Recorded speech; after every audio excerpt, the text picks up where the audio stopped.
प्रभु यीशु मसीह में आप सबका स्वागत है। हम एक बार फिर से परमेश्वर के वचन को लेकर के आपके सामने आए हैं और धन्यवादित हैं कि वो हमें समय देता है कि हम उसके वचनों के ऊपर मनन कर सकें। आज हम देखेंगे कि एक विश्वासी के क्या चिन्ह होते हैं, हम कैसे पहचानेंगे कि वो विश्वासी है। उसके बोलने से नहीं, उसकी चाल चलन से, उसके रहन सहन से और उसके मुंह के निकले हुए शब्दों के द्वारा। इसलिए परमेश्वर का वचन हमें सिखाता है। इफिसियों की पत्री में से मैं पढ़ता हूँ, उसका 5 अध्याय, इफिसियों की पत्री 5 अध्याय उसका 8 पद में इस प्रकार से लिखा है, क्योंकि तुम तो पहले अंधकार में थे, परंतु अब प्रभु की ज्योति हो और ज्योति की संतान की नाई चलो। पहले अंधकार में थे, अब ज्योति में है, तो ज्योति के संतान चलें। पहला चिन्ह हमारे लिए ये है कि ज्योति उसके जीवन से प्रकट होगी। आप किसी के जीवन से प्रकट नहीं होती। ज्योति का मतलब यही नहीं है सिर्फ कि हमारे चारों तरफ से ज्योतियाँ निकलें, नहीं। प्रभु यीशु मसीह ने कहा यूहन्ना सुसमाचार के 17 अध्याय के अंदर हम देखते हैं कि प्रभु यीशु मसीह यहाँ पर लिखते हैं। मैंने इस पद को पहले भी बताया, अगर आपने प्रभु के वचनों को सुना है। 17 अध्याय मैं यहाँ पर आपके लिए पढ़ता हूँ, जो प्रभु यीशु मसीह ने कहा है। 24 पद है, हे पिता, मैं चाहता हूँ कि जिन्हें तूने मुझे दिया है, जहाँ मैं हूँ वहाँ वे भी मेरे साथ हो, कि वे मेरी उस महिमा को देखे जो तूने मुझे दी है। और फिर हम देखते हैं कि यहाँ पर प्रभु यीशु मसीह जिसका वर्णन करता है कि वो महिमा मैं इन्हें देता हूँ, वो महिमा मैं इन्हें देता हूँ। 22 पद में लिखा हुआ है, और वो महिमा जो तूने मुझे दी मैंने उन्हें दी है। प्रियो, हम मूसा के जीवन को हम देखते हैं। अगर हम निर्गमन की पुस्तक को हम पढ़ें और उसका 34 अध्याय, निर्गमन की पुस्तक उसका 34 अध्याय उस प्रकार से लिखा कि उसका 29 पद, जब मूसा साक्षी की दोनों तख्तियां हाथ में लिए हुए सीने पर्वत से उतरा आता था, तब यहोवा के साथ बातें करने के कारण उसके चेहरे से किरणें निकल रही थीं, परंतु वो आप नहीं जानता था कि उसके चेहरे से किरणें निकल रही हैं। प्रियो, पहली बात, हम ज्योति के संतान हैं, तब ज्योति के नहीं चले। पहले यूहन्ना के अंदर लिखते, पहला अध्याय 7 पद में, ज्योति के संतान है तो ज्योति में चले। दूसरी चीज है कि ज्योति है कौन? वो प्रभु यीशु मसीह। यीशु मसीह ने कहा मैं जगत की ज्योति हूं जो स्वर्ग से उतरी है। तो जब हम उस ज्योति के साथ में रहेंगे तो यीशु मसीह की ज्योति मेरे और आपके द्वारा प्रकट होगी। प्रभु यीशु मसीह के वचन सत्य हैं, और आज इस संसार के अंदर किसी के द्वारा भी परमेश्वर की ज्योति प्रकट नहीं होती या उसकी महिमा प्रकट नहीं होती। आपने सुना होगा, मैंने किसी के बारे में बोलना नहीं मांगता, आपने सुना होगा आत्मिक चंगाई के लिए, भविष्यवाणियों के लिए सुना होगा, आत्माओं को बचाने के लिए कहीं नहीं सुना होगा आपने। मेरी सी चाल चलो। प्रभु यीशु मसीह हमें एक आदर्श दे गया। अगर आप पहला पत्रस पढ़ें और उसका 2 अध्याय, पहला पत्रस उसके 2 अध्याय को अगर हम पढ़ें तो यहाँ पर इस प्रकार से लिखा, मैं इसको आपके लिए पढ़ता हूँ। मैं यहाँ पर लिखा है कि पहला पत्रस उसका 2 अध्याय, और अगर हम उसको 19 पद से पढ़ेंगे तो बहुत सी चीज़ें हमारी समझ में आएंगी, परंतु हम यहाँ पर 21 पद से हम पढ़ेंगे। पहला पत्रस 2 अध्याय 21 पद। और तुम इसी के लिए बुलाए भी गए हो, क्योंकि मसीह भी तुम्हारे लिए दुख उठाकर तुम्हें एक आदर्श देके गया है। हम इसलिए बुलाए गए हैं, इसलिए बुलाए गए हैं कि हम दुख उठा के एक आदर्श बन जाए दूसरों के लिए। लोग बोलते हैं उसके पास ये है, उसके पास ये है, उस पर इतनी आशीषें हैं।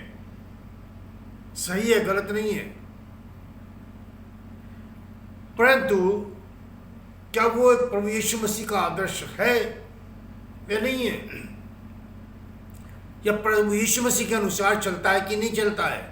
यहाँ पर हम देखते हैं कि लिखा हुआ है कि तुम भी उसके पद चिन्हों पर चलो, पद चिन्हों पर चलो। हम विश्वासी हैं, मसीह हैं। हमारा क्या चिन्ह है? पहला है ज्योति, अर्थात मसीह की महिमा। दूसरा प्रेम, प्रेम में एक दूसरे की सहले। पहला कुरिन्थियों 13 अध्याय। प्रेम न खुद ठंडनात हो पीतल और झंझनाती विछांछ हो। हम मसीह पास्टर लोग एक दूसरे से प्रेम नहीं करते। तो प्रेम कहाँ है? वो प्रभु यीशु मसीह ने अपने शत्रुओं से प्रेम किया, और लिखा हुआ है कि अपने शत्रुओं से अपने समान प्रेम करो। हम तो घर के लोगों से नहीं करते, अपने बच्चों से नहीं करते, अपने बेटे से नहीं करते, अपनी बेटी से नहीं करते, तो मंडली से कहां से करेंगे? तो शत्रुओं से कहां से करेंगे? बोलना आसान है, मैं भी बोल रहा हूं आपके सामने, परंतु उसको प्रैक्टिकल जीवन में लाना आवश्यक है। मूसा को कई बार लोग खड़े हुए मारने के लिए। मूसा परमेश्वर के सामने खड़ा हुआ, पिता इन्हें क्षमा कर दे, परमेश्वर इन्हें क्षमा कर दे। क्या हमने कभी जाकर के क्षमा मांगी?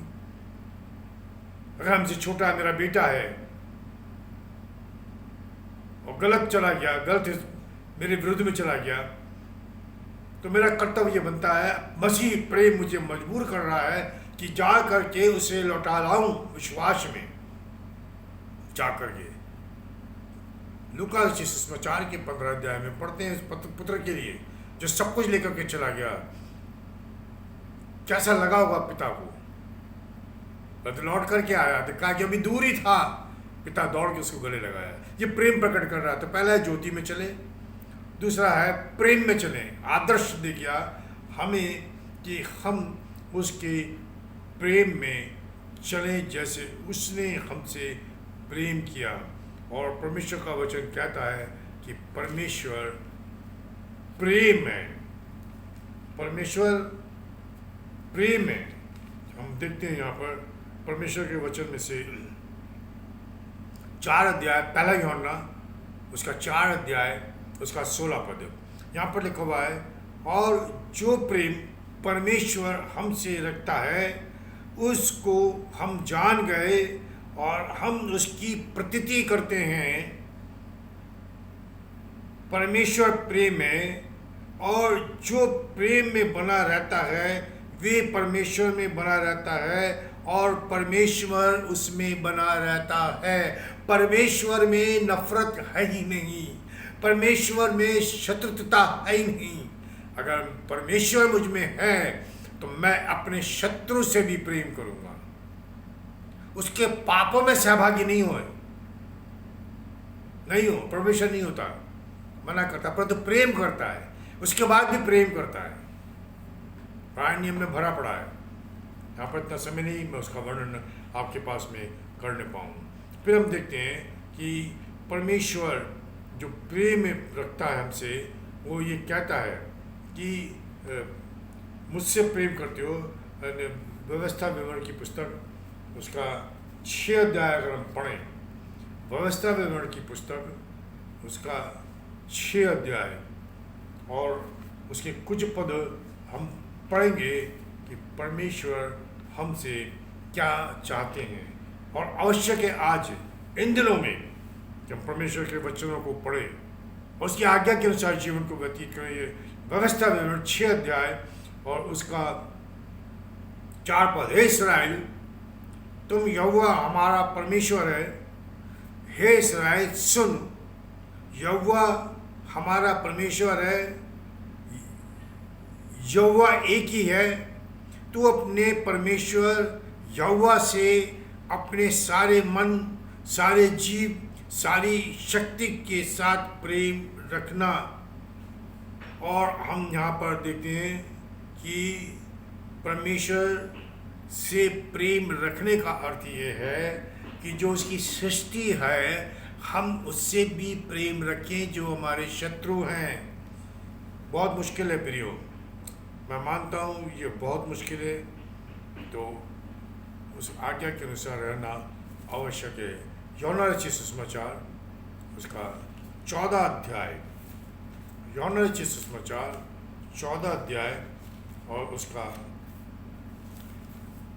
माफ़ कीजिएगा शायद मैं फिर से एक बार देख लूँ कि परमेश्वर हमसे, हाँ 14 अध्याय उसका 15 पद। यदि तुम मुझसे प्रेम रखते हो तो मेरी आज्ञाओं को मानोगे। क्या हम उसकी आज्ञाओं को मानते हैं? क्या हम उसके साथ में रहते हैं? बहुत ही आवश्यक है। तीसरी बात ज्योति हो गई, दूसरी बात प्रेम, तीसरी बात संगति,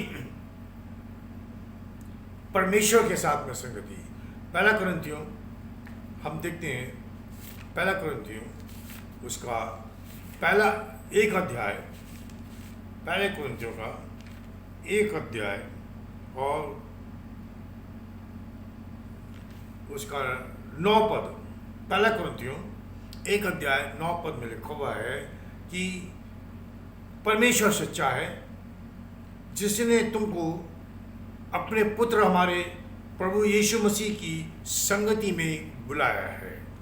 हम संगति के लिए बुलाए गए। किसके लिए बुलाए गए? संगति के लिए। पहला यूहन्ना और उसका 1 अध्याय, पहला यूहन्ना और उसका 1 अध्याय और उसका मैं पद पढ़ूंगा, उसका 3 पद। जो कुछ हमने देखा और सुना है उसका समाचार तुम्हें भी देते हैं, इसीलिए कि तुम भी हमारे साथ सहभागी हो। और हमारी सहभागिता पिता के साथ और उसके पुत्र यीशु मसीह के साथ है। हमारी सहभागिता, इसको बड़े ध्यान से देखिए, लिखा हुआ है तुम भी हमारे सहभागी हो, तुम भी हमारी संगति में हो। आज संगति नहीं है प्रियो, संगति प्रभु के लोगों के साथ में, अन्य जातियों के साथ में नहीं, परंतु प्रभु के लोगों के साथ में। संगति विश्वासियों के साथ में। इब्रानियों की पत्री में हम देखते हैं यहाँ पर, इब्रानियों की पत्री और उसके कुछ पद हम देखेंगे यहाँ पर कि परमेश्वर का वचन हमसे क्या कहता है। 10 अध्याय उसका 25 पद है। इब्रानियों की पत्री 10 अध्याय 25 पद है। और एक दूसरे के साथ इकट्ठा होना ना छोड़े जैसे कि कितनों की रीति है, पर एक दूसरे के को समझाते रहें और ज्यों ज्यों उस दिन को निकट आते देखो त्यों त्यों और भी अधिक ये क्या करो, एक संगति, एक सहभागिता प्रभु चाहता है मेरी अपने लोगों के साथ में, एक सहभागिता प्रभु के साथ में, प्रभु के लोगों के साथ में हो। कहाँ है वो संगति? कहाँ है वो संगति? यहाँ तक सुनने में आता है कि पास्टर किसी के घर की विजिट के लिए पैसे मांगते हैं। यहाँ तक सुनने में आता है, देखने में आता है कि आपस में प्रेम और भाईचारे की संगति है ही नहीं। और प्रचार तो हम करते हैं, परंतु यही वचन जो आज मैं आपको सुना रहा हूं वो मेरा भी न्याय करेगा एक दिन। परंतु किसके साथ संगति ना करें? वो जो मसीह में गलत रास्ते के ऊपर है, परंतु उनको छोड़ना नहीं है, उन्हें समझाना भी है। प्रभु यीशु मसीह में एक आदर्श दे गया। फिर से आएंगे पतरस की पत्री में, जो प्रभु यीशु मसीह का वर्णन करता है यहाँ पर, कि वो एक आदर्श दे गया कि हम उसके पद चिन्हों के ऊपर चलें। क्या आदर्श दे गया वो? अब फिर से उस पर ध्यान करेंगे। एक आदर्श दे गया है कि तुम भी उसके पद चिन्हों पर चलो, ना तो उसने पाप किया और ना उसके मुंह से छल की बात निकली।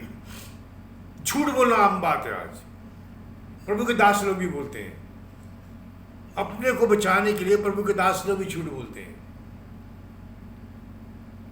और झूठों का पिता कौन है सब जानते हैं। तो हम को प्रभु यीशु मसीह एक आदर्श दे गया, हम उस आदर्श में चले, जड़ पकड़े, उसमें गाली न बके, छल की बात ना निकले, संगति के साथ में बहुत ही आवश्यक है। फिर वो गाली सुनकर गाली नहीं देता था, दुख उठाकर किसी को भी धमकी नहीं देता था, पर अपने आप को सच्चे न्याय के हाथ में सौंपता था। एक आदर्श है। एक नए विश्वासी का जीवन वैसे ही होना, वैसे ही चले जैसे प्रभु यीशु मसीह चला। पौलुस कहते हैं मेरी सी चाल चलो। प्रभु यीशु मसीह तो एक आदर्श देके गया हमको। हम किसके ऊपर पच्चनों पे चल रहे हैं? हम मनुष्य के पच्चनों पे चल रहे हैं या प्रभु यीशु मसीह के पच्चनों पे चल रहे हैं? यूहन्ना इफिसियों की पत्री में हम फिर से पढ़ेंगे 4 अध्याय में, उसका 13 पद, 4 अध्याय का 13 पद, इफिसियों की पत्री। जब तक कि हम सब के सब विश्वास और परमेश्वर के पुत्र की पहचान में एक ना हो जाएं और सिद्ध मनुष्य ना बन जाएं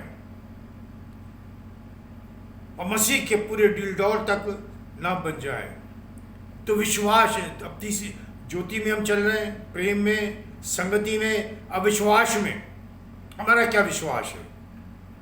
हमारी आंखें मनुष्य के ऊपर लगी कि सहायता कहाँ से आएगी? परमेश्वर का दास हमें कहता है कि मैं अपनी आंखें पर्वतों की ओर उठाता हूं, मेरी सहायता यहोवा की ओर से है। हमारी सहायता कहाँ से है? हम मनुष्य के रीति रिवाजों पे जीवन को व्यतीत कर रहे हैं, मनुष्य के बनाए हुए नियम के ऊपर हम चल रहे हैं। बहुत सी चीजें, तो जॉन वेस्ली इन चीजों के विरुद्ध में खड़ा हुआ तो उसको मरवा दिया गया, क्योंकि सत्य को लोग जानना नहीं चाहते। हमारा विश्वास किस पर है? हम पास्टर हैं, हम सेवक हैं, हम विश्वास के बारे में दूसरों को बता तो रहे हैं कि विश्वास में रहो, विश्वास में जीवन व्यतीत करो, परमेश्वर पर भरोसा रखो। परंतु जब हमें आवश्यकता पड़ रही है तो हम दूसरों से मदद मांग रहे हैं, हम संस्थाओं से मदद मांग रहे हैं, हम अन्य जातियों से मदद मांग रहे हैं, और उसका रिजल्ट क्या है? उसका फल क्या मिलता है? हमारे जवान बेटे बेटी बहुएं गलत रास्ते पे अन्य जातियों के साथ में घूमते फिर रहे हैं। क्यों है ये? क्योंकि विश्वास नहीं है उनको। आज विश्वास का प्रचार कहीं नहीं है। मैं पास्टर हूं, मैं भी प्रचार करता हूं विश्वास के ऊपर। क्या मेरा विश्वास है? याकूब क्या करते हैं? विश्वास कर्मों के द्वारा। कर्म ये नहीं है ले जाते सब पैसे मांगे। विश्वास ये है कि हम कदम उठाएं, आगे बढ़े। विश्वास अनदेखी वस्तुओं का क्या है? सभी जानते हैं इस पद को। अनदेखी वस्तुओं का निश्चय है। पढ़ेंगे 11 अध्याय इब्रानियों की पत्री से भी पढ़ जानते हैं इसको। अविश्वास आशा की हुई वस्तुओं का निश्चय और देखी वस्तुओं का प्रमाण, अन्य देखी वस्तुओं का प्रमाण है। अब्राहम के विश्वास को देखें, विश्वास के कारण वो परमेश्वर का मित्र कहलाया। हमें तो बहुत बड़ा दर्जा दिया है, विश्वास के कारण हम परमेश्वर के पुत्र कहला रहे हैं। तो हमारा विश्वास कहाँ है? प्रभु यीशु मसीह नाव में सो रहा था, सभी जानते हैं इस पद को। तूफान आया सामने से, शिष्य अपनी कोशिश करते रहे। जब देखा कुछ नहीं हो रहा, उन्होंने कहा प्रभु यीशु मसीह को, हे गुरु तू सो रहा है, देख हम नाश हुए चाहते हैं। प्रभु यीशु मसीह उठा, उसने आंधी और तूफान को, हवाओं को डांटा और सब कुछ शांत हो गया। परंतु प्रभु ने एक बात कही उनसे, तुम्हारा विश्वास कहाँ था? हम क्या विश्वास में चल रहे हैं? हमारे घर में खाना खत्म हो गया, राशन खत्म हो गया, कहीं कुछ नहीं है। अब हमारी आंखें किसी विश्वासी की ओर, जब हम किसी को विजिट करने गए कि वहाँ से कुछ मिल जाएगा, जब सब कुछ बंद नहीं मिला तब अन्य जाति की तरफ गए, कुछ मदद कर दें, मैं वापस कर दूंगा। दुख की बात है प्रियो, वचन सत्य है परंतु हड्डियों को तोड़ता है। हमारी जिंदगी यही है आज। विश्वास में हम बोलते बहुत हैं परंतु हम खुद विश्वास में नहीं हैं। दुख की बात है, ऐसा नहीं होना चाहिए। विश्वास में फिर से पढ़ेंगे इफिसियों की पत्री का वो 4 अध्याय का 13 पद पढ़ा था मैं। अविश्वास की, और क्या लिखता है वो, परमेश्वर के पुत्र की पहचान। क्या पहचान थी? जब यीशु मसीह मुर्दों में से जी उठा और प्रकट हुआ, थोमा बोला मैं जब तक ना देख लूं, अपने हाथ उसकी उंगली, उसके हाथों के अंदर अपनी उंगली न डाल लूं। तो यीशु मसीह आके खड़ा हो गया और कहा धन्य है वो जो बिन देखे विश्वास किए। तो ये प्रभु की पहचान है। हमारा जीवन जब मसीह के साथ परमेश्वर में छिप गया, और प्रभु का वचन ये कहता है 2 कुरिन्थियों के 13 अध्याय के 5 पद में कि अपने को परखो कि मसीह तुम में है या नहीं। अगर मसीह में मैं हूँ, कुरिन्थियों 3:3 में लिखा हुआ है, तुम मर गए, तुम्हारा जीवन यीशु के साथ परमेश्वर में छिपा है। तो मेरे जीवन से यीशु की पहचान निकलना आवश्यक है। प्रियो, मैं नहीं बोल रहा है, प्रभु का वचन बोलता है, ठीक है। और क्या लिखा है? उसके डील डॉल में बढ़ जाए। किसके? प्रभु यीशु मसीह के डील डॉल में हम बढ़ जाएं। हम देखते हैं यहाँ पर उसकी क्या है, डील डॉल क्या है कि हम देखते हैं यहाँ पर इफिसियों की पत्री के अंदर ही हम पढ़ते हैं उसका 3 अध्याय 16 पद कि वो अपनी महिमा के धन के अनुसार तुम्हें ये दान दे कि तुम उसके आत्मा से अपने भीतरी मस्तव में सामर्थ पाकर बलवंत होते जाओ। क्या वो भीतरी मस्तव हमारा मसीह यीशु के डिलडोर के बराबर होना? मैं एक बार बता चुका हूं, हमारा सिर प्रभु यीशु मसीह है, वो स्वर्ग में है और हम पृथ्वी पर है। तो ये डील डॉल, ये शरीर प्रभु का मंदिर है, तो हमारा डील डॉल प्रभु यीशु मसीह के बराबर है। इसलिए पौलुस कहते हैं मुझे और दुख ना दो, क्योंकि मैं मसीह यीशु के दागों को अपनी देह के ऊपर लिए घूमता हूं। ये एक विश्वास की चाल है, विश्वास एक बिलीवर की चाल है। हम मसीह में चले, संगति हो गया, विश्वास हो गया, उसकी पहचान हो गई। अब है आखिरी है प्रार्थना का। और आज सबसे बड़ी कमी मसीही समाज में यह है प्रार्थना की कमी। अभी एक प्रार्थना की मीटिंग में मैं गया था, ऑनलाइन थी, गूगल की, और उसमें तकरीबन 52-53 लोग हैं। उस ग्रुप में 52-53 लोग हैं। 8 लोग आए, सिर्फ 8 लोग। आधे घंटे की प्रेयर मीटिंग थी, 8:30 से 9 बजे तक की, सिर्फ 8 लोग आए। दुख की बात है, सब पास्टर है उसमें। 8:30 से 9 बजे तक कौन सी मीटिंगें चलती हैं? मैं भी पास्टर हूँ, मुझे भी पता है। एक प्रेयर मीटिंग और भी है जो 5 बजे से 6 बजे तक चलती है, उसमें 52 लोग हैं। उसमें भी 18-20, इससे ज़्यादा नहीं आते। मैं नहीं जानता, वो पास्टर्स हैं। जब पास्टर का नमूना ये है तो हम विश्वासियों को क्या सिखा रहे हैं? हमारा प्रार्थना का जीवन क्या लिखा? रात भर प्रभु यीशु मसीह पहाड़ियों में, जंगलों में रात भर प्रार्थना क्या करता रहता है। मैं फिर से बोल रहा हूँ एक बात, अगर आपकी आँख 3 से 5 बजे के बीच में खुलती है, आप उठे, बिस्तर छोड़ दे, घुटनों पे आए और शमूएल के समान कहें, बोल परमेश्वर, आपका बेटा सुनना चाहता है। आपका बेटा सुनना चाहता है, बोलना नहीं, सुनना चाहता है। परमेश्वर अपने बच्चों से, पिता अपने बच्चों से बातें करना मांगता है। क्या हम सुनने को तैयार हैं? हम प्रार्थना में ही नहीं आते तो सुनने के लिए कहां से तैयार होते हैं? हम प्रार्थना भी करते हैं अपने लिए, सेल्फिश, रोटी कपड़ा मकान, अच्छी एजुकेशन बच्चों के लिए, आत्माओं के लिए प्रार्थना करें। प्रार्थना का जीवन बहुत ही आवश्यक है। लिखा है, जागते रहो और प्रार्थना करते रहो। फिर हम देखते हैं यहाँ पर, ये पता सभी जानते हैं तकरीबन, रोमियो 8 अध्याय के 26 पद में लिखा है कि हमें तो प्रार्थना करनी भी नहीं आती है, परंतु परमेश्वर की आत्मा हमारी आत्मा से मिलकर ऐसी आहें भरकर प्रार्थना करती है जो वर्णन से बाहर है। परमेश्वर की आत्मा, हमारी नहीं, हमारी आत्मा परमेश्वर की आत्मा से नहीं, परमेश्वर की आत्मा हमारी आत्मा से मिलकर ऐसे प्रार्थना आप करती है, आहें भर भर के प्रार्थना करती है। प्रियो,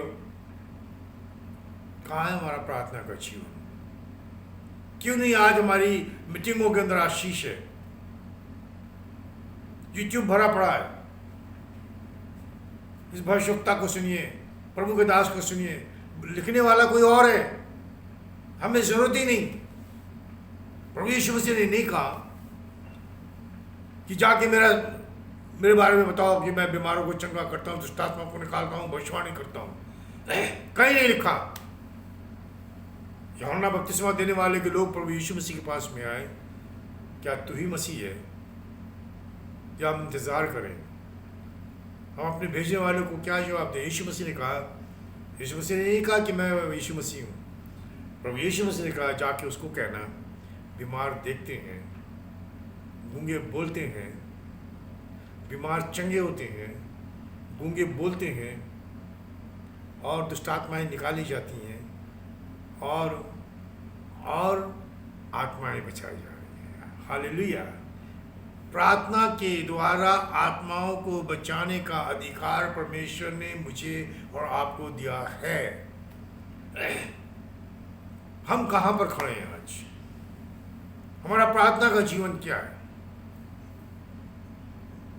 हम प्रार्थना में जाएं, प्रभु से कहें, बोल पिता, आपका दास यहाँ है, मुझे भेज। यशायाह 6 अध्याय में कहते हैं। तो प्रियो, एक विश्वासी की चाल के अंदर प्रभु ने हमें सिखाया, ज्योति में चलें, प्रेम में चलें, संगति में रहें, विश्वास में चलें, प्रभु यीशु मसीह के कदमों के ऊपर चलें, और आखिर में प्रार्थना में रहें। प्रभु आपको वचनों के द्वारा मुझे और आपको आशीष दे। आइए प्रार्थना में जाएंगे। पिता परमेश्वर, अपने वचनों के द्वारा हमसे बातचीत कर, हम घटें, आप बड़े, सारी महिमा आपको देते हैं। प्रभु परमेश्वर, आशीष का सोता बना, प्रार्थना का वचन का जीवन दे। सारी महिमा हम आपको देते हैं पिता, प्रभु यीशु के नाम से मांगते हैं, सुन और ग्रहण कर। आमीन आमीन। प्रभु आपको बड़ी आशीष दे। आपसे विनती है कि चैनल को सब्सक्राइब करें और शेयर भी करें। प्रभु आपको आशीष दे। सबको जय मसीह की। आमीन।